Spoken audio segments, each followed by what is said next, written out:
good afternoon.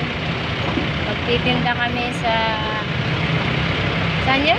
Suklaban. Suklaban. Sa kasuklam-suklam. So ayan. O Johnny, huwag ka matulog yan. Yun, masama yung ganyan na. Wala na, so isang tini. Allah, huwag mo dagalan yan, be. Dito ka kaya? So ayan. Aalis na kami. Dito na kami sa highway.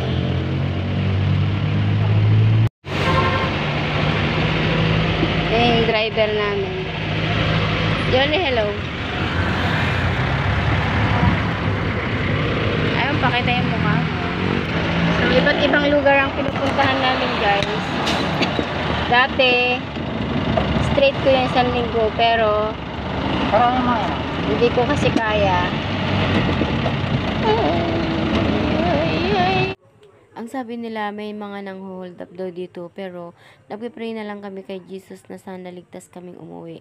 Kasi gabing-gabi na kami uuwi dito. Dati kasi may na hold up daw dito at binitin pa nga daw yung kanyang kolong-kolong.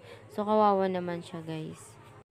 Dapat marami kaming magtinda dito sa Suklaban, kaso nga lang umatras yung iba kasi natatakot sila.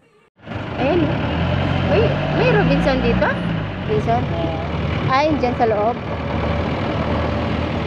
Nakapunta ka na dyan, diba? Hindi.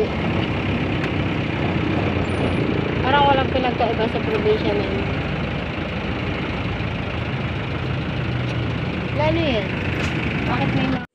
Tignan mo yung dinadaanan namin. Puro tubuhan. Nakapaligid dito ay puro tubuhan. Kaya dito daw nakakatakot. Kaya lang, walang imposible sa Diyos kapag ikaw ay nagdasal.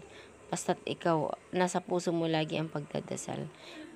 Hindi ka talaga pabayaan ni Lord. Lalo na kung maayos naman ang iyong ginagawa. At mabuti. Walang bahay talaga dito. Ayan. Pero kubo meron.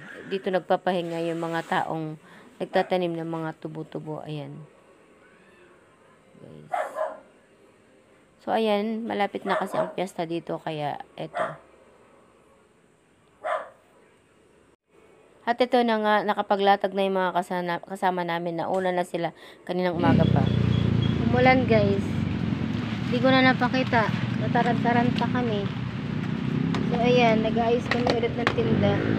So, nag-aayos na ako ng tinda ko, guys. Umulan ng malakas. So, ayan, hanggang dito na lang, guys. Huwag niyo pong kalimutan mag-like, share, and subscribe sa aking channel para lagi kayong updated. Thank you.